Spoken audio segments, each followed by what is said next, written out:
Ce soir dans ce nouveau live, le live numéro 52. Et oui, le temps passe vite et simultanément le temps passe lentement, car si on regarde un petit peu autour de nous, on se rend compte que nous sommes arrivés actuellement depuis quelques mois, même si ça a commencé il y a 1 an et demi, dans une période particulièrement charnière et cruciale, je dirais, par rapport à notre société. Les changements sociaux et sociétaux que nous vivons sont absolument exceptionnels dans plein de niveaux et dans plein de domaines.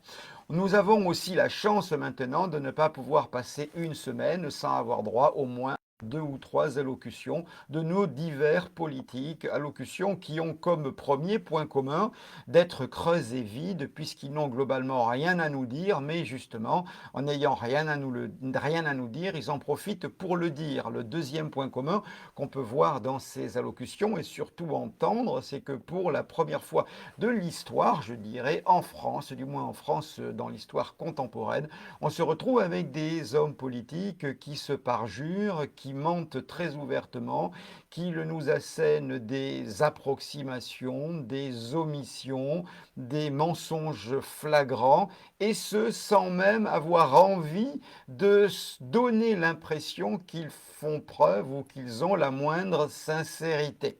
Et ça, c'est peut-être à se demander s'ils ne sont pas en train d'essayer de faire un record pour le Guinness Book, le livre des records de celui qui a réussi à asséner ouvertement le plus de manchons dans le minimum de temps.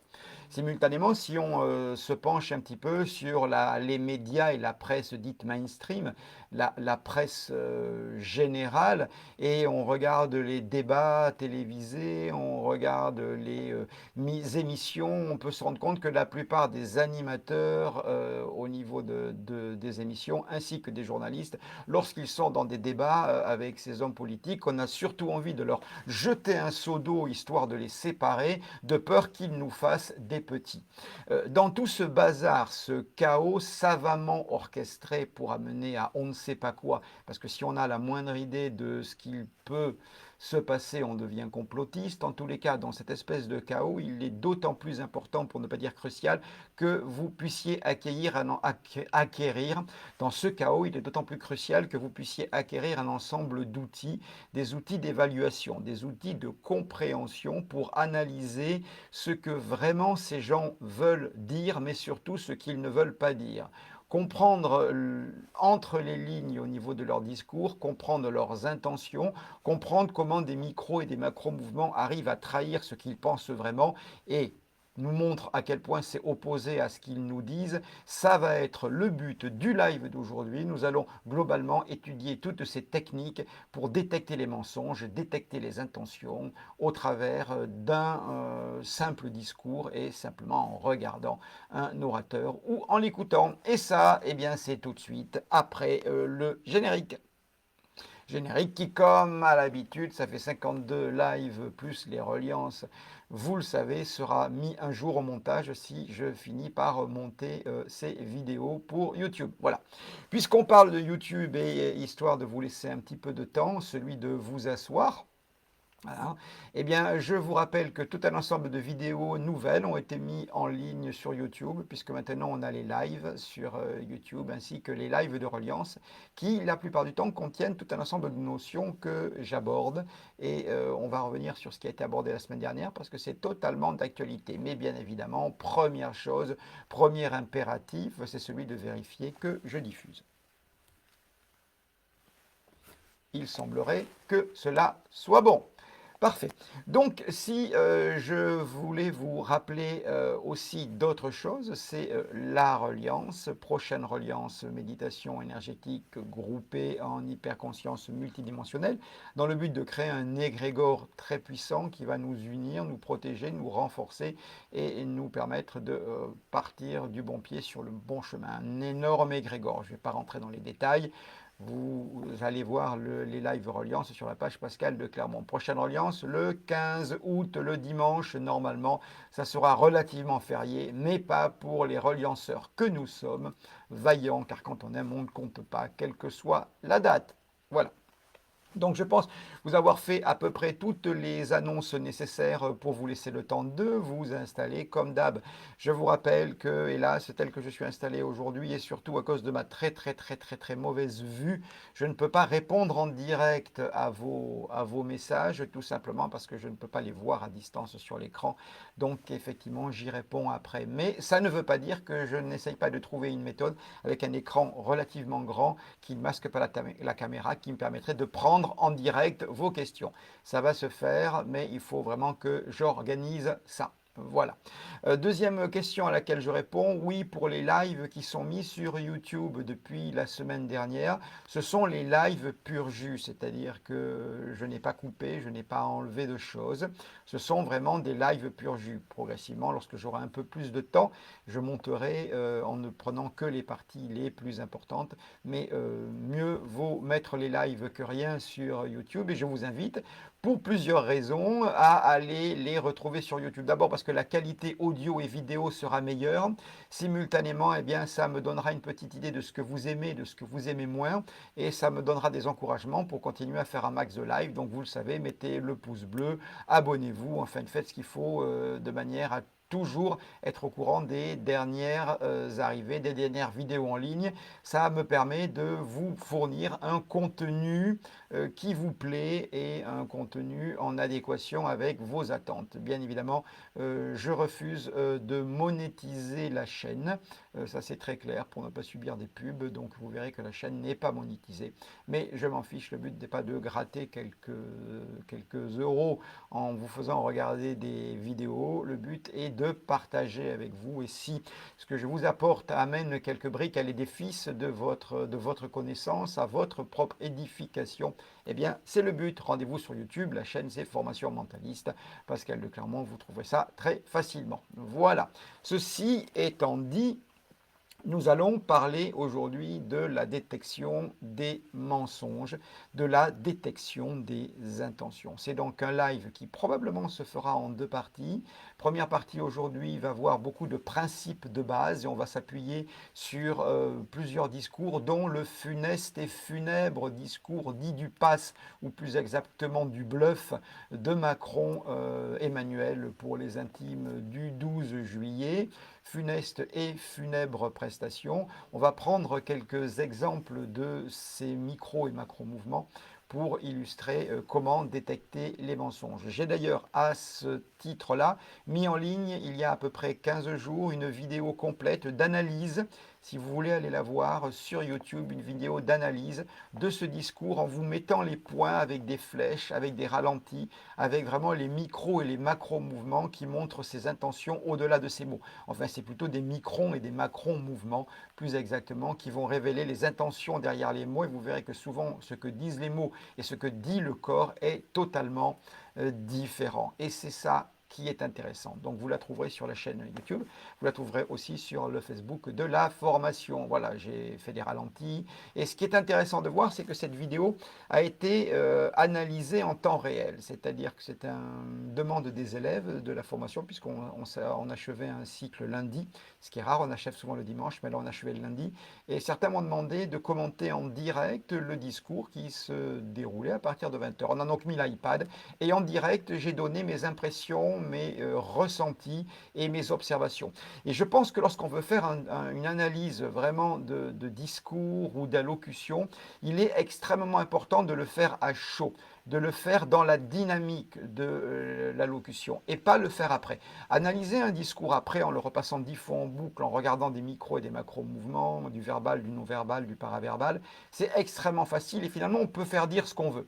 Alors que l'intéressant va être durant l'écoute, au moment où on écoute, de pouvoir verbaliser les ressentis, verbaliser les remarques, repérer les petits détails et finalement on est aussi bien dans la découverte, on est aussi bien dans le cerveau de la raison qu'on est dans le cerveau de l'intuition. Du moins c'est le même cerveau mais c'est le mode raison et le mode intuitif et le mode émotionnel.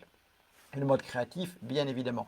Et je pense qu'une analyse faite à chaud en temps réel, d'abord c'est vrai que c'est beaucoup plus complexe et beaucoup plus difficile à faire parce qu'on ne peut pas se louper, on ne peut pas revenir sur un geste, sur un mot, mais ça me semble pour moi beaucoup plus intéressant et beaucoup plus dynamique et surtout beaucoup plus authentique. Et c'est pour ça que la plupart du temps je fais ces analyses en temps réel, de la même manière que par exemple un chef d'entreprise me demandera d'analyser en temps réel son adversaire ou son partenaire de négociation ou ses partenaires pour savoir à quel moment faire telle proposition, quelle réaction sur les prix, quelle réaction sur tel argument, à quel moment proposer quoi, etc., etc., etc. Voilà, les gens ont toujours des moments de transe, des moments d'émotion, comment gérer tout ça. Et ça, c'est très intéressant de le faire en temps réel. Et pour ça, effectivement, rien ne vaut la véritable expérience de négociation industrielle ou de négociation d'entreprise est beaucoup plus intéressant effectivement que analyser a posteriori un discours. Voilà. Donc c'est en ligne sur YouTube. Je n'ai pas fait beaucoup de pubs autour. C'est surtout pour les gens qui me suivent. Je ne cherche pas à avoir des milliards d'abonnés qui viennent juste pour faire du troll. J'essaye de donner un avis qui j'espère, vous amènera un éclairage. En tous les cas, il y a beaucoup de choses à repérer, mais on va en reparler déjà aujourd'hui. Alors j'ai effectivement beaucoup de notes encore aujourd'hui. Hop, voilà.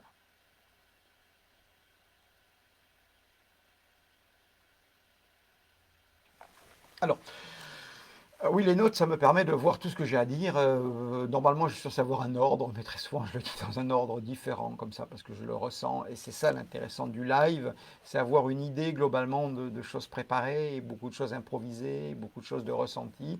Et après, je vérifie toujours sur mon iPad qu'il n'y a pas des choses importantes que j'aurais oubliées. Mais là, apparemment, pour l'instant, non.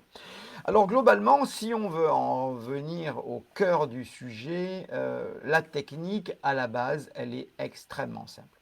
À partir du moment où une personne, quelle qu'elle soit, vous, moi, un politique qui n'ont rien de spécial, hein, même peut-être ils ont moins que les autres, enfin, dans certains domaines oui, ça c'est sûr, vous, moi, à partir du moment où une personne a dans sa tête une pensée, pense quelque chose, ressent quelque chose, croit quelque chose et émet un message qu'elle sait volontairement différent de ce qu'elle croit, ce qu'elle sent ou ce qu'elle ressent ou ce qu'elle pense, immanquablement, il y a une forme de dissonance. C'est-à-dire qu'une partie du corps va exprimer le message volontaire et conscient, et l'autre, dans ce cas-là, un mensonge, puisque la personne dit volontairement quelque chose qu'elle ne pense pas ou qu'elle ne croit pas. Et simultanément, enfin ça se discuterait, mais globalement un mensonge. Et simultanément, une deuxième partie de son corps, elle, va avoir des réactions plus proches de ce qu'elle pense réellement.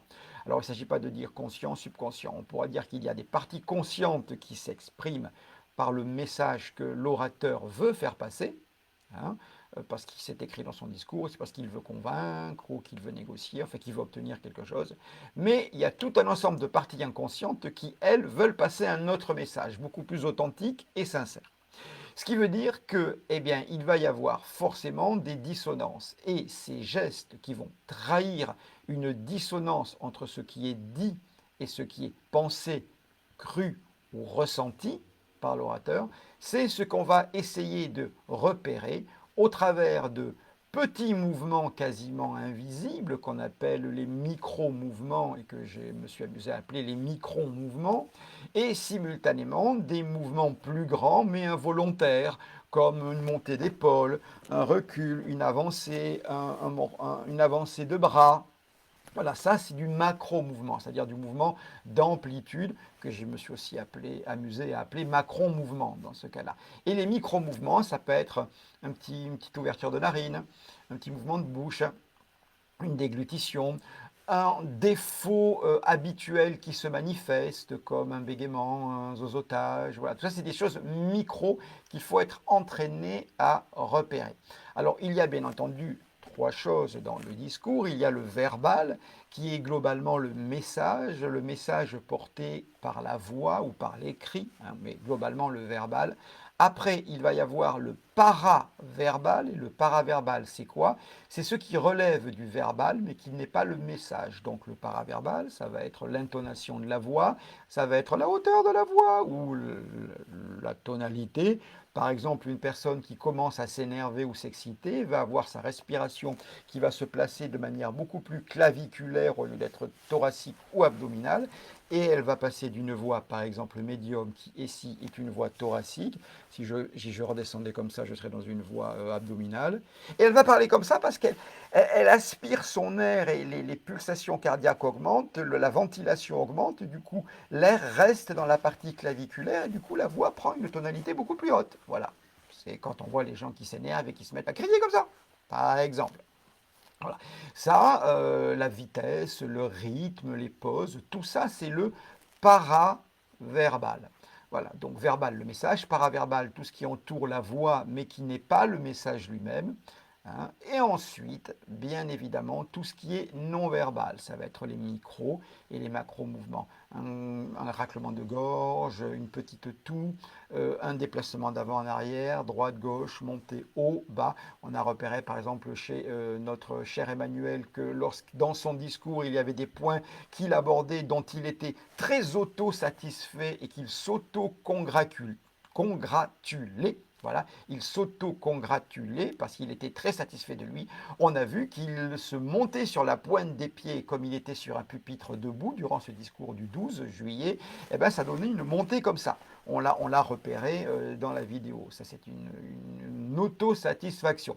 Voilà un macro-mouvement qui est quand même relativement assez important.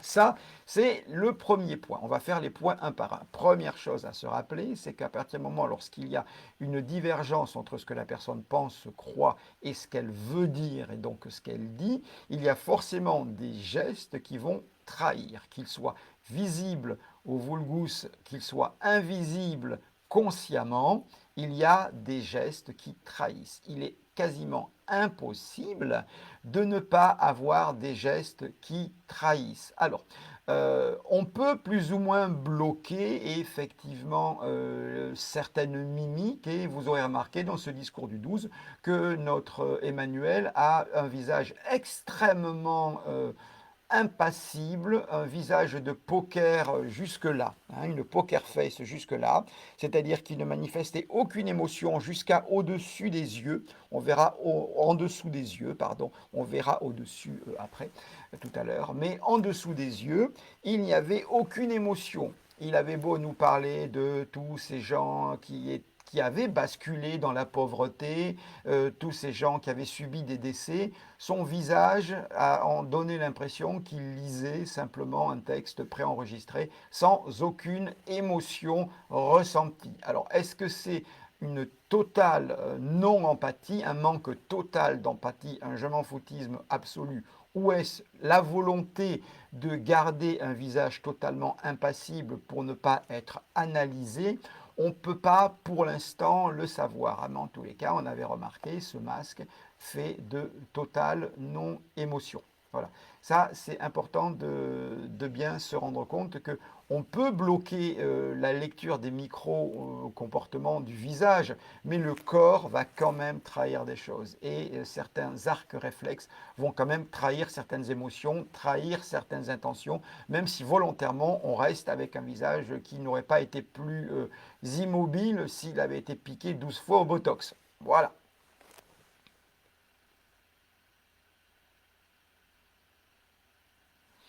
Alors, ce qui est aussi absolument primordial de comprendre dans cette partie 1, je dirais, puisqu'on va faire des petites parties, des points, surtout pas vraiment des parties, mais des points. Le point 1, c'est comprendre que les micro-mouvements trahissent ce qui est pensé par la personne, ce qui est cru réellement, tout à fait en divergence avec ce qui est émis. Mais il ne faut pas croire que c'est quelque chose qui demande à être un véritable spécialiste. Parce que il y a deux choses dans ce qu'on appelle, nous, la perception hypersensorielle. Perception hypersensorielle, c'est quoi? Eh bien, c'est ça, c'est avoir la capacité de percevoir d'utiliser nos propres sens, nos 5 sens, pour percevoir au-delà de ce qui est perçu habituellement consciemment. C'est-à-dire avoir une meilleure acuité de perception, une meilleure précision de perception, une meilleure distance de perception. Mais ça, il faut faire la différence entre le percevoir consciemment, et c'est ce à quoi je vais vous demander, vous proposer et vous aider à vous entraîner, déjà par ce live, en vous donnant des points à repérer, mais on le fait aussi beaucoup en formation, puisqu'en formation de mentalisme originel et de coaching mental intuitif, il y a tout un pan d'hyper-observation, apprendre à repérer, mais c'est aussi bien par l'oreille que par l'œil, que par les narines, parce que l'individu peut changer d'odeur à des moments sous la coupe de certaines émotions, il change d'odeur, donc j'allais dire le goût non, parce qu'on ne mord pas son interlocuteur, mais ou de kinesthésique, quand on serre la main ou qu'on touche la personne, quand on a la main sur son épaule par exemple, eh bien, ou sur le bras, on va se rendre compte qu'il y a plein de petites choses à capter. Et on peut s'entraîner à le capter consciemment avec une véritable compréhension. Mais simultanément, ceci n'est pas magique, ça ne sort pas vraiment d'un chapeau. Tout simplement parce que même si vous n'en avez pas conscience, il y a tout un ordinateur en chacun d'entre nous qui le capte inconsciemment. Et lorsque dans un discours, ou même par exemple encore plus banal avec votre gamine ou votre gamin, lorsqu'il vient et vous assène un mensonge phénoménal ou alors un mensonge très subtil, des fois vous dites je le sens pas ce truc, je sens derrière, vous ne savez pas pourquoi, vous avez l'intuition qu'il y a mensonge ou qu'il y a dissimulation, ça peut venir avec un ami ou quelqu'un qui veut vous vendre un truc, vous sentez cette sincérité ou vous sentez cette non-sincérité, vous ressentez une vraie sincérité de la personne ou vous sentez un véritable mensonge, tout simplement, mais vous n'avez pas conscience de comment. C'est tout simplement parce que vos parties inconscientes vont capter de manière subliminale, c'est-à-dire sans que ça passe dans les parties conscientes, vont capter tout un ensemble de divergences, de dissonances, de micro et de macro-mouvements contradictoires avec le message que l'autre veut vous faire passer. Et ces espèces de contradictions, même si vous n'arrivez pas à les formuler, les cadrer consciemment, vous aurez quand même votre sixième sens, votre intuition, petit doigt qui vous dira qu'il y a un problème, il y a un mensonge, voilà, vous ne sentirez pas le truc. Donc finalement, apprendre à déceler les intentions et les mensonges, ça consiste simplement à optimiser ses capacités d'hyper-perception, hyper-observation, hyper-écoute, etc., etc., etc., et de les cadrer consciemment. Donc ce n'a rien de magique, c'est simplement passer d'une capacité moyennement développée de manière inconsciente à une capacité hyper développée de manière consciente. Et avec ça, croyez-moi que vous seriez évité beaucoup d'emmerdements dans la vie, que ce soit des ex qui vous racontaient n'importe quoi, des mauvaises surprises au travail, des gens qui vous mentaient, les manipulateurs et les manipulatrices, les pervers narcissiques, tout ce genre de gens, ou les mythos, quoique les mythos c'est assez difficile. Tout ce genre de gens, vous auriez pu les éviter et passer au travers si vos capacités d'hyper-perception avaient été, je dirais, plus cadrées. Parce que le problème d'une perception, une capacité d'hyper-perception non cadrée et non consciente, c'est qu'on peut des fois se dire, bon, c'est une idée que je me fais. Ben non, bah, ok, bon, je le sens pas, mais bon, c'est une idée. Là, le dossier me semble bétonné, la personne me semble ceci. Bon, peut-être que je me fais une mauvaise impression, peut-être que je me fais une idée. Parce que ça reste sur un plan inconscient. Et comme on a quand même été très éduqué à ne faire attention qu'à la raison, d'ailleurs, pour une simple raison, c'est parce qu'il n'y a pas mieux pour manipuler l'individu que le faire travailler avec sa raison et sa logique. À partir du moment où on oblige quelqu'un à être dans la logique ou la raison, on peut le manipuler et le conduire tel le joueur de flûte de Hamelin, n'importe où. Vous savez, ce joueur de flûte qui a entraîné les rats et puis après les enfants du village de Hamelin. Bon, dans le conte de Grimm, entre autres. Grimm qui était plus d'ailleurs un historien que véritablement quelqu'un qui racontait les contes. Mais ça, c'est une petite parenthèse. Donc, tout ça pour dire que à partir du moment où vous allez faire remonter consciemment les indices qui peuvent vous amener à comprendre les divergences ou les convergences et surtout les dissonances de l'individu dans son discours et dans son comportement, eh bien vous ne pourrez plus vous dire « Ah ben c'est juste une idée que je me fais ». Non, vous aurez des éléments palpables, observables, observables, raisonnables, hein, donc qui pourraient être tenus par la raison, qui vous permettront de faire de bien meilleurs choix. Et Dieu sait qu'aujourd'hui, la notion de choix est absolument primordiale, et cette notion de libre choix et de quintessence de choix, je l'ai d'ailleurs beaucoup abordé dans le live précédent de dimanche. J'ai fait toute une bonne petite demi-heure sur la notion de qu'est-ce que le choix et qu'est-ce que le vrai choix et comment reprendre en main votre choix. On y reviendra. Mais je vous propose d'aller jeter un coup d'œil quand même. Enfin, pas maintenant, puisqu'on est en live, mais tout à l'heure. Et pour fêter ça, à la vôtre. Comme j'expliquais, parce que chaque fois on me demande pour ma tasse, cette tasse représente l'essentialité, c'est-à-dire ce qu'il reste lorsque tout ce qui n'est pas essentiel est parti. C'est aussi la renaissance et le renouveau. Voilà. Oula, mon iPad est redescendu tout en bas. Moi, je retrouve les notes pour vous.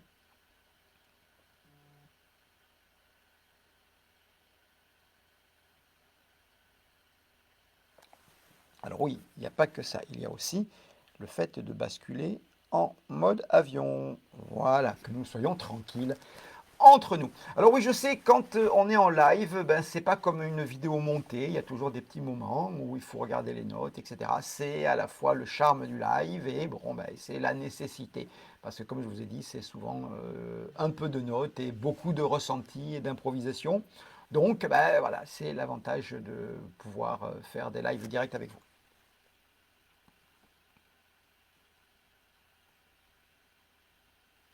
Du coup, avant, avant d'aborder la suite, je voudrais quand même poser 3 points.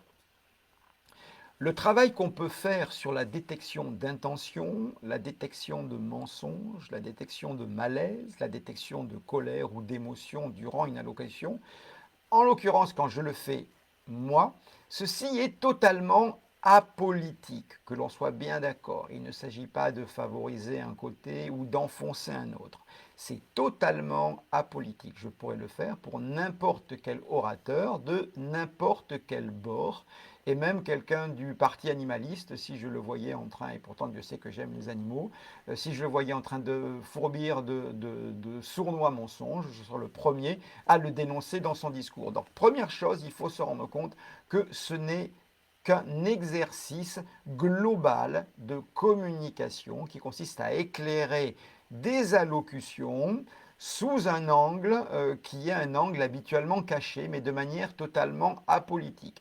Je l'ai fait et je le fais là pour toute la propagande d'État, mais je peux aussi bien le faire pour la propagande d'opposition qui s'est saisie effectivement d'une position inverse de celle de l'État pour aussi essayer de tirer profit de la situation et finalement d'essayer de rapatrier vers elle les mécontents, et Dieu sait qu'il y en a, et de s'approprier, je dirais, ce mouvement populaire de profond mécontentement et de profonde révolte et de profonde négation de ce qu'il se passe. Donc, dites-vous bien que c'est apolitique. Et c'est important lorsque vous faites une analyse de rester au-delà de votre émotion.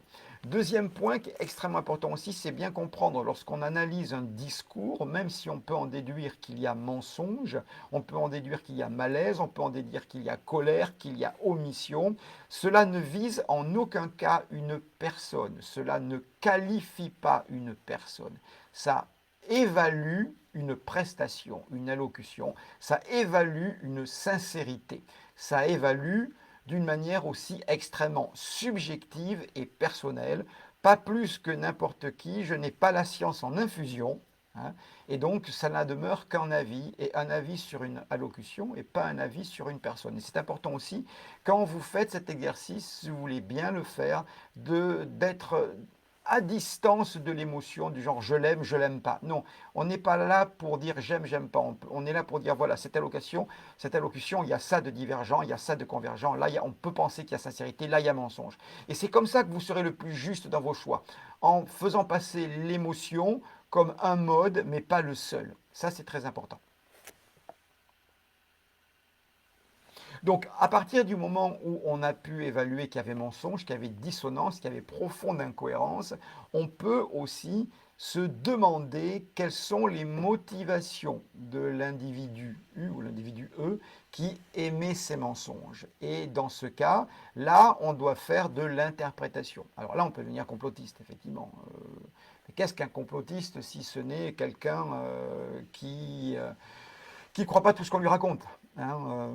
D'un côté, on a les naïfs, les moutons naïfs. De l'autre côté, on a les complotistes en colère. Et au centre, on a, j'espère vous, les gens réfléchis qui pesaient le pour et le contre, qui étudiaient ce qui se passe avec la raison, avec l'émotion, avec la créativité et avec l'intuition pour avoir une vision extrêmement claire au milieu de ce chaos entretenu, pour faire pour même pas dire le bon choix, qui est d'ailleurs le vôtre.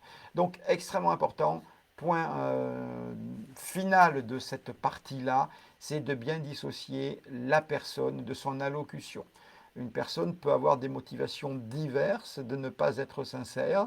Elle peut avoir des motivations diverses de mentir, même de manière flagrante. Et les motivations ne sont pas toujours mauvaises. On peut très bien mentir à quelqu'un sur son état de santé parce qu'on veut que les derniers jours qu'il a à vivre se passent de la meilleure manière. Là, je prends un exemple extrême qui ne s'accorde pas du tout à nos politiques. Mais se dire qu'un mensonge peut avoir une motivation derrière qui peut être une intention louable, même si elle est contestable. Voilà.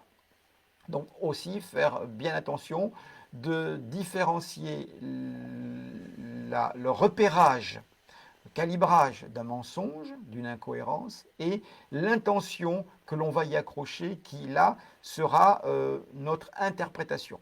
Vous rappelez que vos observations sont quand même un peu subjectives et que simultanément, essayez d'en déduire vraiment des intentions. Là aussi, c'est quelque chose de périlleux et on va justement chercher ce qu'on appelle les faisceaux de convergence, mais on va y venir tout à l'heure. On va être un peu technique ce soir, mais c'est important de voir que tout ça repose sur des bases très claires, très simples, que vous pouvez appliquer et que vous allez appliquer dans ces discours. Point numéro 2 qui va être absolument indispensable pour vous de retenir, c'est qu'il n'y a globalement pas de geste universel dans les micro et les macro-mouvements, du moins dans les gestes involontaires et inconscients. Alors on veut nous faire croire, hein, parce que ça permet de vendre des bouquins, de vendre des stages à des prix exorbitants, qu'il y a des universels. Quelqu'un qui croise les bras, là, ça c'est quelqu'un qui croise les bras qui défonce le micro, c'est moi à chaque fois. Et quelqu'un qui croise les bras, il est dans la négociation. Par exemple, on va dire à un commercial que lorsqu'il est face à son client, qu'il propose son prix, le commercial au client, que le client se recule et croise les bras, c'est mauvais signe, hein, ça veut dire qu'il va falloir qu'il retravaille son prix. Pas forcé, c'est totalement faux. Ce n'est pas forcément le cas, ce n'est pas universel. Petit exemple classique que je prends souvent, vous savez que je me suis démonté l'épaule complètement, qu'elle était ici, qu'elle a la chance d'être remontée là il y a des années, du coup, j'ai régulièrement une douleur à cette épaule, puisque je n'ai pas voulu me faire opérer, mettre des trucs en carbone, je préfère garder mon épaule naturelle. Du coup, lorsque je discute avec quelqu'un, à des moments, je suis obligé de m'appuyer et de, quelque part, vous voyez, soutenir ce coude, comme ça. Donc je me recule et je croise les bras. Voilà. Ça ne veut pas dire que c'est négatif. Ça veut dire que contextuellement, j'ai un changement de position. Une personne qui a très mal dormi, qui a mal au dos, elle va à un moment se reculer pour aligner son dos dans la discussion. Ou peut-être un peu croiser pour fermer sa cage thoracique parce que ça aligne bien le dos. Ce qui n'est pas du tout signe de négation. Donc, se méfier absolument de ce que l'on croit universel dans les gestes inconscients, dans les gestes involontaires. Maintenant, il y a des macro-mouvements et des micro-mouvements qui, eux, sont relativement signifiants, même s'ils ne sont pas universels, dans un cadre culturel. On va prendre l'exemple de notre cher Emmanuel. Vous aurez remarqué dans son discours du 12 qu'il passe son temps à avoir les yeux comme ça et le front froncé. Vous vous rappelez, je vous ai dit que ici, jusque-là, c'était absolument un masque de faïence qui ne bougeait pas, hein, piqué au botox. Et en haut, par contre, il nous faisait des gros yeux comme ça.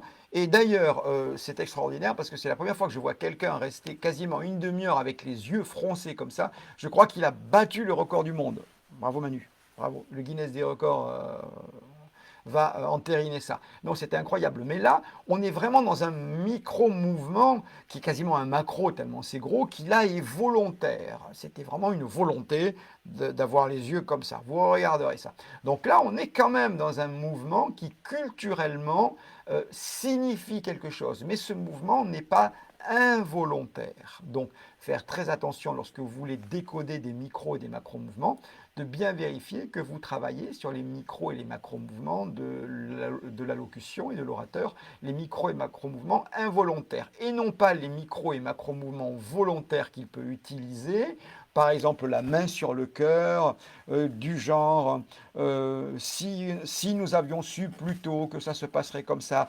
jamais, croyez-moi, nous aurions fait telle mesure. Ça, c'est pas un micro ou macro mouvement involontaire, c'est une chorégraphie. Ça, c'est une chorégraphie, pas très heureuse et pas très jolie, mais c'est une chorégraphie. D'ailleurs, si vous regardez sur Instagram, ah, le front s'est un petit peu déplissé. On avait peur que ça reste comme ça aurait quand même été dommage. Bon. Donc, faites bien attention aux gestes volontaires et aux gestes involontaires. Ne faites pas cette confusion parce que utiliser des gestes volontaires en micro-macro mouvements, mais qui sont censés être captés par notre subconscient, comme la main sur le cœur, par exemple, hein, ou le fameux geste de Chirac, il y a dans notre grand pays une véritable fracture. Voilà, ça, c'est des gestes qui appuient de manière à ce qu'inconsciemment, on capte mieux le message. Donc, ils ont été volontaires, ils sont chorégraphiés, que ce soit une chorégraphie du corps, du visage, comme un petit regard sur le côté, ou un sourire, ou une posture comme ça n'est pas à prendre dans les micro-macro-mouvements. Là, c'est censé véhiculer un message volontairement et un message qui est calibré, entre guillemets, qui est adapté à la culture de l'auditoire. Voilà, tout simplement. Donc, soyons bien précis par rapport à ça. Voilà. Il y a autre chose aussi, il y a d'autres quand même micro et macro mouvements involontaires qui peuvent être considérés comme universels. Oui, oui, il y en a quand même. Mais là, ce sont purement des micro et des macro mouvements de l'arc réflexe, c'est-à-dire des réflexes du corps. Je m'explique. Lorsqu'on prend des émotions vraiment de base, parmi les émotions de base, on va trouver la surprise, la tristesse, la colère, le dégoût et le mépris, voilà, par exemple, des émotions classiques. Eh bien, il y a certaines émotions qui vont s'exprimer par un arc réflexe vraiment très typique. Je prends souvent l'exemple du dégoût et surtout du mépris. L'exemple du mépris est caricatural parce que ça consiste à une descente d'un côté de la bouche, celui-là ou celui-là, comme ça. C'est difficile à faire volontairement, voilà, comme ça, mais que d'un côté, qui est vraiment une espèce de mépris. Et ça, c'est quasiment universel. Et ce qui est fabuleux, c'est que si on le met des deux côtés de la bouche, on a le dégoût. Dégoût, mépris. Mépris, dégoût. C'est pour ça que l'arc réflexe, il est souvent avec les deux à la fois.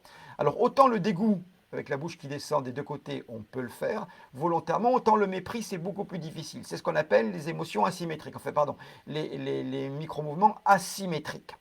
C'est-à-dire que là, c'est que d'un côté. Et vous verrez que très souvent, dans le visage, les mouvements sont symétriques. Quand on sourit des deux côtés.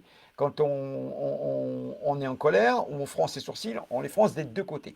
Il y a peu de mouvements involontaires caractéristiques d'une émotion qui soient asymétriques, en dehors de ce fameux mépris. Et là où c'est fabuleux, ce mépris, vous allez pouvoir parfaitement le repérer, toujours dans ce discours du 12 qui nous sert de pivot et d'exemple, c'est que 2 fois de suite, et je vous ai fait des ralentis pour ça, lorsque notre cher président annonce et parle de notre modèle social et de la culture, il a 2 mimiques de mépris qui valent le fait de regarder le discours rien que pour voir ça. Et je remets mon accoudoir chaque fois qui a des velléités d'indépendance. Voilà. Donc c'est extraordinaire de voir que sur le mot modèle social, notre modèle social, je ne sais plus, nanana, qui a sauvé notre... Non, nous avons pu constater la force de notre modèle social, petite descente de bouche à droite, et de notre culture. Et alors là, vous avez une mimique de mépris, mais je vous dis rien que ça vaut le coup d'avoir regardé le discours. C'est quand même extrêmement intéressant sur les choses que ça veut dire. Toujours pour rester dans les espèces d'expressions du visage universel, on va avoir une ou deux autres. Celle de la colère, par exemple. Si la colère va être repérée par, effectivement, les yeux qui rentrent, la montée comme ça peut être serrer les mâchoires, enfin, il y a plein de gestes. Une espèce de noirceur qui arrive dans les yeux, parce qu'elle est physiologique, va pouvoir être repérée sur la vraie colère. On va par exemple nous repérer un autre geste de colère dans les discours et cette allocution, en l'occurrence là, quand il aborde des thèmes et des résultats qui ne lui conviennent pas, vous verrez qu'il fait un geste très particulier, on verra plus tard ce que c'est, mais surtout il a une expiration du nez très forte qui fait voilà, comme pour expulser la chose. Ce n'est pas un serrage de mâchoire qu'il y avait avant, mais que le masque qu'il a appris à avoir eh bien, lui permet de masquer justement ce serrage de mâchoire qu'il y avait sur d'autres discours auparavant. Là, on est dans une expulsion de nez. Et c'est d'ailleurs assez étonnant, comme je dis, que les micros captent ça, parce que je ne sais pas où étaient placés ces micros, ou quelle était la nature des micros, mais normalement, ils ne sont pas censés capter les bruits de nez des micros, techniquement parlant. Voilà. Il y en a une autre aussi, un autre micro-observation qui est très intéressante, c'est celui de la peur. Parce que la peur va générer de l'adrénaline et l'adrénaline va booster les surrénales et ça va changer l'odeur de l'individu en quelques secondes. Une odeur beaucoup plus acide, une odeur beaucoup plus âcre. Et vous allez me dire, c'est quoi cette histoire? Eh bien, c'est simplement ce que repère par exemple un chien. Vous savez qu'un chien, quand vous avez peur, ou un loup, quand vous avez peur, ils vont se sentir beaucoup plus forts. Qu'est-ce qui leur donne l'impression et le ressenti de votre peur? C'est simplement le changement de l'acidité de votre peau dû à ce boost des surrénales, en l'occurrence de l'adrénaline, entre autres. Donc ça, on peut apprendre aussi à le repérer. Donc il y a quand même des micro-mouvements et des macro-mouvements universels, mais hormis ces petits arcs réflexes qui vont trahir de fortes émotions. La surprise aussi, c'est en général les yeux qui s'ouvrent. C'est pas forcément les sourcils, c'est aussi les yeux qui s'ouvrent grands sur la surprise. Mais vous savez et vous devez savoir que lorsque vous voulez repérer ces petites émotions avec ces mouvements, micro-mouvements archétypaux universels, c'est une fraction de seconde. Ça ne se fait pas pendant 5 minutes. Une véritable émotion, elle se manifeste sur le visage pendant au maximum une seconde et demie. C'est largement le temps qu'il vous faut pour l'observer. Très souvent, c'est plutôt dans le cinquième de seconde, hein, ou dans la seconde, c'est déjà énorme. Et ça passe à autre chose. Une émotion qui reste a déjà été changée en autre chose. Voilà. Il n'y a pas d'émotion réelle qui reste la même tout le temps. Elle va se transformer et de la pulsion émotionnelle que peut être la colère, la tristesse, le mépris, le dégoût, ça va se transformer en un état. Ce qui est autre chose. L'émotion, c'est le burst qui monte, qui produit ses réactions, et après l'état s'installe et se trahit par des mouvements plus ou moins volontaires, des pleurs, des trépignements, de la sudation, enfin voilà. Ça, même si ça demeure universel, gardez quand même en tête qu'il n'y a rien d'universel qui est bon pour tout le monde. Et ça, c'est l'articulation pour le point suivant, qui va être notre troisième point.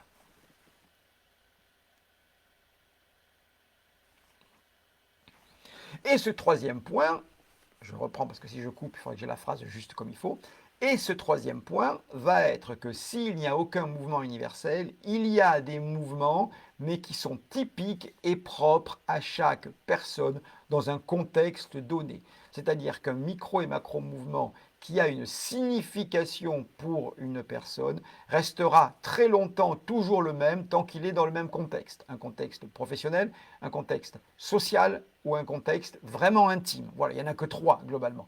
Est-ce que c'est quelqu'un avec qui il a une relation vraiment intime? Est-ce que c'est quelqu'un avec qui il a une relation globalement sociale, amitié, ou alors plutôt dans l'apparence? Le troisième cercle. En gros, premier cercle, moi, mes intimes, très très intimes. Autour, deuxième siècle, mes amis, cercle, mes amis, mon social, mes collègues proches. Et après, autour, les autres. Eh bien, un geste, un grattage de nez, un petit comme ça, une oreille, un mouvement de bouche, eh bien, il va globalement toujours avoir le même sens chez la personne, une fois que vous l'avez compris, tant qu'on est dans le même registre, hein, le registre intime, social ou pro. il est assez courant que le même geste ait le même sens dans les trois registres, mais ce n'est pas obligatoire. Partez quand même sur l'idée que dans un registre donné, et en l'occurrence par exemple pour ces discours de nos hommes politiques, en général on est très très peu à avoir des relations proches avec eux, c'est pas forcément ce qu'on a envie d'avoir d'ailleurs, et tant mieux, eh bien on va les observer sur ce plan professionnel et au-delà du simple rapport amitié social. Donc on peut apprendre à identifier ces petits mouvements, on appellera ça calibrer. Calibrer, ça veut dire quoi? Eh bien, ça veut dire qu'on repère des petits mouvements et qu'on va essayer de leur donner un sens. Et c'est là où il est important de ne pas se tromper. Parce que si dans un premier temps, on repère un mouvement que va faire la personne à des moments donnés sur des mots précis ou sur des informations précises, il va aussi falloir lui donner un sens. Alors, on peut utiliser notre intuition pour ça, mais on peut aussi utiliser notre raisonnement et notre observation et notre mémoire. C'est-à-dire qu'à partir du moment où on voit un micro-mouvement récurrent, et qu'on arrive à un moment dans la conversation à l'associer à une émotion, alors, bingo, on sait que chaque fois qu'il l'a fait ou qu'il le fera, ça sera associé à une émotion. Et là, par exemple, dans la vidéo du 12, dans l'allocution du 12, vous verrez très souvent notre cher président avoir un pincement de lèvres comme ça. Voilà. Qui signifie qu'il ne dit pas ce qu'il voudrait dire, qu'il ne dit pas ce qu'il pense, il se retient. C'est toujours mon interprétation. Et d'ailleurs, on va retrouver ce mouvement très clairement lorsqu'il parle de la position de la France par rapport à l'Europe, où là, il va clairement manifester tout ce mécontentement, cette volonté de ne pas dire ce qu'il pense vraiment du fait que l'avis de la France n'est pas tellement pris en compte et que ce que propose la France n'est pas pris en compte avec toute la frustration, tous les problèmes qu'il y a par rapport à ça. Ça va nous permettre d'identifier effectivement que ce mouvement pertinemment précis et permanent qu'il va faire, comme ça, vous verrez des fois en avançant un peu plus le menton, comme ça, est un mouvement qui signifie doute, malaise, mensonge. Très clairement, à mon avis, et ce n'est que mon avis, voilà, ce n'est que plus de 40 ans d'études des micro-macro-mouvements, mais que sont 40 ans d'études des micro-macro-mouvements par rapport à tous les siècles depuis lesquels vit l'humain. Mais en tous les cas, pour moi, il y a profondément mensonge. Et là, c'est assez intéressant parce que ça permet, par exemple, d'anticiper quelque chose. Lorsqu'il est dit que la vaccination ne s'adressera qu'aux gens concernés, voilà, entre autres, fait du moins que la vaccination ne sera obligatoire que pour les gens concernés, voilà, les soignants et les gens touchant du public, et que ça tape 2 fois sur le mot concerné, on peut se dire que les gens concernés risquent d'être dans sa tête, et sont déjà dans sa tête, beaucoup plus larges que les personnes qu'il cite dans cette allocution. Tout simplement. Vous voyez comment on peut faire des déductions. Ce n'est qu'une interprétation. Et si on en arrive à une vaccination obligatoire au-delà des gens concernés, que sont les soignants, etc., etc., etc., on pourra vraiment dire que son corps nous l'avait dit. Et il y a beaucoup de choses à observer durant ce discours. Et vous verrez que cette mimique-là, sur le pass, sur tout ça, elle vaut vraiment le coup. Je ne vais pas vous refaire la vidéo puisqu'elle est déjà faite, mais ça vaut vraiment le coup. Là, c'était vraiment un exemple. Donc, le résumé de ce point, troisième point, c'est que l'idée de base est d'observer une mimique ou un micro et macro mouvement que la personne a couramment sur plusieurs mots, jusqu'à ce qu'on arrive à identifier de manière assez claire, parce qu'il fait référence à un domaine que l'on connaît, l'émotion associée à ce micro-mouvement. Et là, c'est bingo. Vous mettez votre petite fiche, sur votre petite fiche, vous marquez quand il fait ça, voilà ce que ça veut dire. Et ça sera bon pour une dizaine d'années, et pour la plupart des gens qui ne prennent pas le temps de travailler leur communication, ça sera bon globalement pour toute leur vie. Bon, alors pour des politiques qui sont censés être entourés de très bons communicants, Personnellement, j'ai un petit doute quand je vois tous les micro et macro-mouvements qui sont restés, ne serait-ce que dans le discours du 12 ainsi que ceux d'avant.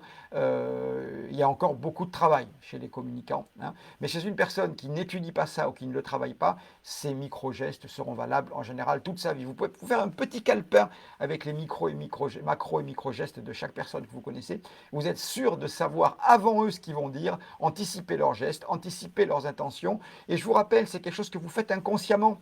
Vous le faites inconsciemment avec les gens autour de vous. C'est pour ça que les gens qui sont proches ne peuvent pas se mentir, ou alors ils se mentent depuis des années, des années, des années, des années. Mais si la personne qui est proche de vous n'a pas commencé à vous mentir dès le début, et bien, lorsqu'elle change de comportement, vous avez repéré inconsciemment ces changements. C'est pour ça que les vraies menteuses et les vrais menteurs commencent à mentir dès le départ, ce qui fait qu'ils n'ont pas de modification, ce qui fait qu'on ne peut pas spotter parce qu'on n'a pas quelque part le référent. Parce que finalement, c'est quoi repérer le mensonge chez quelqu'un? C'est connaître son référent quand il est sincère et voir des modifications qui nous permettent de déduire qu'il n'est plus sincère. Mais si vous n'avez pas le référent de sincérité, eh bien vous avez plus de difficultés. Mais sur un politique où on a quand même le visage en gros plan, on est concentré, on peut facilement, politique entre autres, parce que c'est eux qu'on voit beaucoup en ce moment, docteurs et médecins et pseudo-scientifiques qui se prennent pour des politiques. Eh bien, on peut repérer ça de manière assez flagrante. Voilà.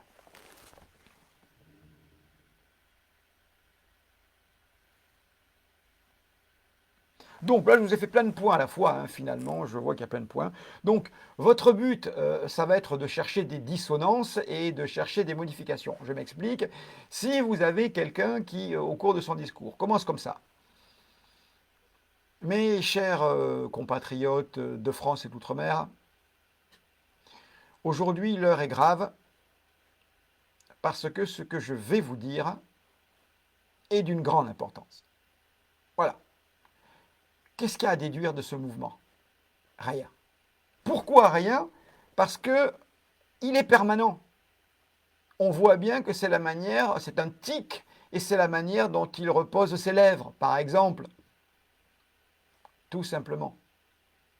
Alors que si, c'est mes chers compatriotes de France et d'outre-mer, euh, ce que je vais vous dire aujourd'hui est d'autant plus important parce que l'heure est grave. En effet, l'efficacité que vous connaissez de l'action de notre gouvernement est au maximum de ce que l'on peut faire. Voilà. Là, vous avez eu deux gestes qui montrent une modification d'état et donc probablement un mensonge. Vous voyez la différence?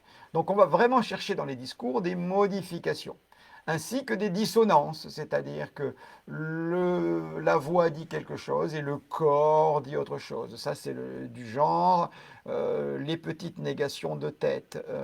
Alors ça, elles sont très très bien aussi dans ce discours, les petites négations de tête. Voilà, vous verrez le nombre de fois où il fait non de la tête alors qu'il devrait faire oui. C'est l'ami à qui vous dites tu veux aller au cinéma et il vous fait ouais, ouais, ouais, ouais, pourquoi pas. Oui, ouais, voilà. On sent que c'est pas. T'es sûr que tu veux y aller, hein? T'es sûr que tu veux y aller? Oui, oui, oui, oui, oui, oui, oui, quoique, oui, oui, oui. Voilà, non. Il fait non avec la tête. Donc ça, c'est des dissonances. Donc ça, c'est à repérer. Voilà, bien évidemment. On a vu tout ça. Et voilà. Donc, du coup, qu'est-ce qu'il faut? Il faut chercher des faisceaux. C'est quoi des faisceaux? Des faisceaux, c'est tout un ensemble de micro et macro mouvements qui sont soit les mêmes, soit très proches, et qui indiquent la même chose, ce qu'on appelle les faisceaux de convergence. Voilà. Parce que c'est pas parce qu'une personne fait une fois un geste comme se gratter le nez que ça veut dire qu'elle ment. C'est évident. Il faut repérer si c'est sur les mêmes mots, les mêmes concepts, les mêmes moments. C'est pas, vous voyez, c'est pas non plus une évidence absolue. C'est pas parce qu'on se gratte une fois le nez ou qu'on fait ça avec la bouche qu'on veut dire qu'on ment. Non. Il faut repérer ce geste plusieurs fois. Il faut repérer des faisceaux convergents et à partir de là, en tirer des conclusions. Et du coup, quelle va être la meilleure manière de repérer les faisceaux de convergence dans les micro et les macro mouvements de votre homme politique? eh ben, ça va être de l'écouter d'une manière extrêmement particulière, dont justement on va parler dans quelques minutes. Mais je vérifie d'abord que j'ai couvert tout ce qu'il me fallait sur ces points-là.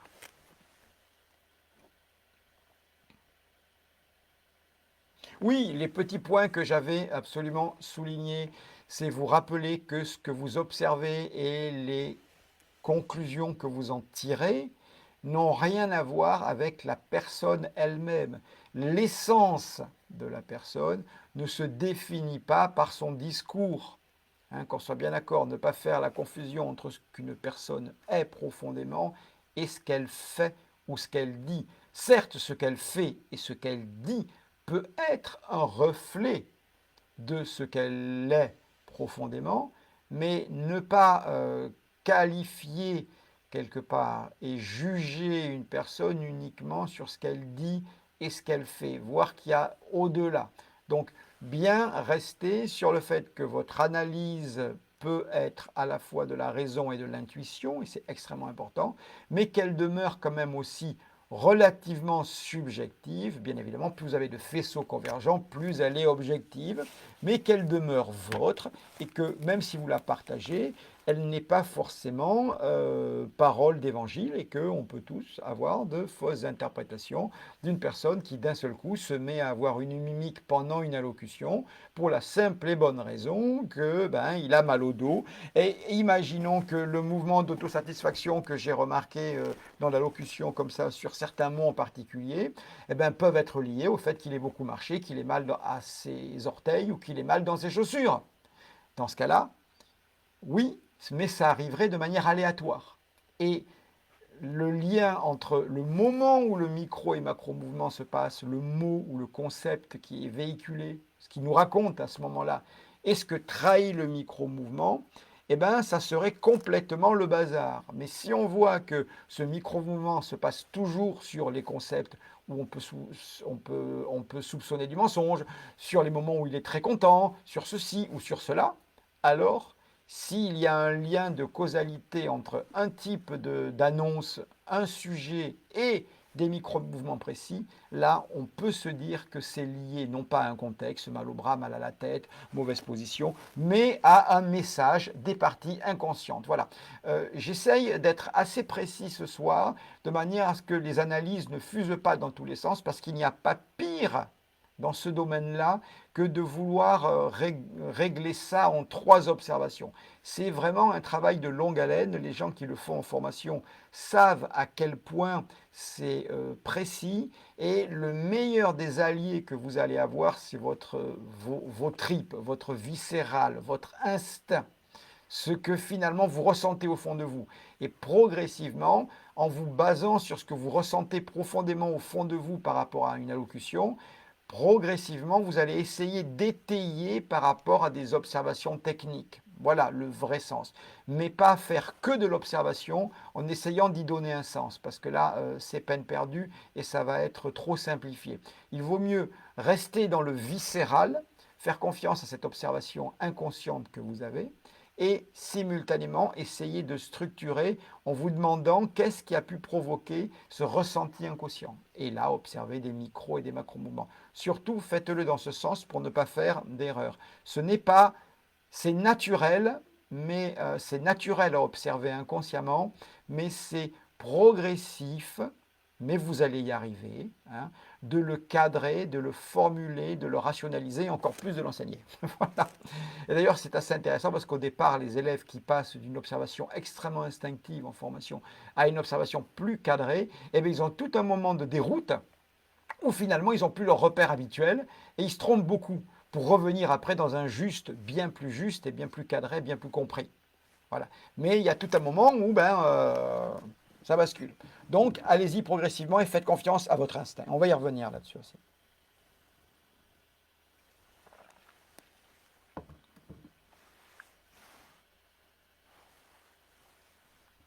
Du coup, c'était le point qui suit. J'étais censé être au point 6, là, vous voyez, alors il y a des points que j'ai mélangés entre eux. Du coup, ce qui va être extrêmement important dans ce point 6, c'est de faire confiance à votre ressenti viscéral. Lui ne vous ment pas. Un animal, oui, nous sommes des animaux, hein, oui, avec des tailleurs, des cravates, des talons hauts, des espadrilles, mais, et des fringues, mais nous sommes des animaux, voilà. Et pas plus futés que certains autres animaux, parce qu'il n'y a pas d'animal aussi pitoyablement stupide que l'humain, qui est le seul à détruire la planète qu'il accueille. Si vous regardez, tous les animaux travaillent de concert pour améliorer l'environnement, leur environnement et respecter la planète qui les accueille. Par contre, il y a un animal pitoyablement idiot, pour pas avoir des mots plus vulgaires, qui est assez débile, débile dans le sens de faible, de corps et d'esprit, pour massacrer la planète qui l'accueille en sachant qu'il n'y en a pas d'autre. Quelque part, on se demande, hein, qu'est-ce que l'intelligence par rapport à ça? Qu'est-ce que l'intelligence humaine? Même si ce serait le cadre d'autres lives, ça. Mais je ne peux pas m'en empêcher, vous savez bien. Du coup, faire confiance à cet instinct qu'on nous a finalement appris à ne plus écouter, parce que c'est plus facile de manipuler quelqu'un qui n'écoute pas son instinct que quelqu'un qui écoute son instinct. Parce que manipuler quelqu'un qui n'écoute pas son instinct, c'est pas difficile. On peut travailler sur la raison et sur l'émotion. Voilà. En ayant un beau petit cocktail raison plus émotion, on évalue à peu près à la réaction de l'individu de quel côté il bascule, plutôt sur l'émotion, plutôt sur la raison, et on appuie. Et là, on l'amène où on veut. Ça s'appelle la manipulation. Par contre, c'est beaucoup plus difficile de manipuler des gens qui travaillent au viscéral, à l'instinct. Parce qu'eux savent, sans avoir besoin de l'expliquer, sans avoir besoin d'y trouver des raisons, ils le savent. Et c'est ce qu'on appelle le blink. Le blink, c'est que tout se passe dans la fraction de seconde qui précède le premier blink. Et blink, c'est cligner des yeux. C'est le clignement d'œil. Donc tout se passe avant le premier clignement d'œil, ce qui rappelle la belle phrase qui dit « on n'a jamais une seconde chance de faire une première bonne impression ». Du coup, si on veut travailler sur le viscéral, il ne faut pas essayer de regarder un discours en l'arrêtant, revenant, l'arrêtant en arrière, etc. Non. Regardez-le d'un trait et notez tout ce qui vous, pouf, qui vous vient. Et vous verrez que vous aurez de bien meilleurs résultats pour ressentir vraiment les intentions cachées de l'autre au-delà de ce qu'il dit. Et puisque finalement on doit travailler au-delà de ce qu'il dit, pourquoi se polluer par le fait d'écouter ce qu'il dit? Pourquoi être pollué et lui laisser la capacité de nous manipuler en écoutant ce qu'il dit? Et vous en arrivez à un truc que je donne très souvent aux élèves. La meilleure manière d'écouter un discours politique, c'est de le regarder sans le son. De toute façon, ce n'est pas pour ce qu'ils ont à dire d'intéressant la plupart du temps qu'on perd grand-chose. C'est de l'écouter sans le son. Et en n'étant pas parasité, entre guillemets, en n'étant pas parasité par le message verbal, votre corps va finalement, votre œil, votre tout, hein, votre cerveau, va interpréter les gestes envoyés par le corps. Et finalement, vous allez vraiment comprendre globalement ce qu'il veut, pourquoi il le veut et quel est le vrai message. Et quand vous écouterez le discours après, qui sera beaucoup moins intéressant probablement que votre observation, eh bien vous vous rendrez compte que ce n'est pas forcément ce qu'il dit, mais que vous avez ressenti exactement le contraire. Et là, vous direz « Merci P2C ». Voilà, entre autres. D'ailleurs, n'hésitez pas, j'aimerais que ça vive un petit peu plus le Facebook, donc s'il vous plaît, donnez-moi des commentaires, dites-moi ce que vous avez repéré chez X, Y, Z, chez tous nos politiques actuels, toute la clique de Micron, Variant et Spontex, là, toute la série, tout cela qu'on voit tout le temps. Dites-moi ce que vous avez repéré chez eux, notez-le moi en commentaire, qu'on se fasse une petite liste des micros et des macro-mouvements, parce que vous avez notre Premier ministre, alors lui, c'est extrêmement intéressant, je ferai un live là-dessus, mais dès qu'il veut commencer à nous asséner quelque chose dont il veut nous convaincre, il change de ton et on dirait qu'il se met à raconter une histoire comme s'il accentuait son accent naturel. Il n'y a aucune honte à avoir un accent naturel, j'en ai un très fort du Sud et c'est très bien, voilà. Mais à un moment, on sent que c'est surjoué, qu'il appuie avec les mains, il rentre comme ça, bien sûr que c'est comme ça. Et ça, c'est surjoué, c'est parce qu'il sait que c'est faux et il veut trop le jouer. Là, pour lui, c'est assez typique. Et ce qui est très difficile, par contre, avec lui en termes de micro et macro mouvements, c'est qu'on n'est pas vraiment dans les micro mouvements parce que le visage bouge dans tous les sens, il s'agite dans tous les sens, d'avant, en arrière, de droite, de gauche avec les mains. Et je dirais les micro mouvements sont un petit peu noyés par la gesticulation permanente. Donc il faut travailler sur la voix, travailler sur le positionnement de tête, les accélérations vocales, les accélérations de mouvement. Dès qu'il y a malaise, il y a mensonge, il y a omission, il y a en tout cas quelque chose qui n'est pas sincérité. Voilà, on le voit assez clairement, même si je n'ai pas fait l'analyse complète encore, que je ferai pour les prochains lives, puisque dans les deuxièmes parties, on va peut-être aborder plus de personnes en particulier pour chercher les clés de chacun. Mais il fallait d'abord que vous ayez les principes de base, et c'est ce que nous faisons maintenant, amis publics et amis du mentalisme. Mentalisme originel, méfiez-vous des imitations, souvent imitées, jamais égalées.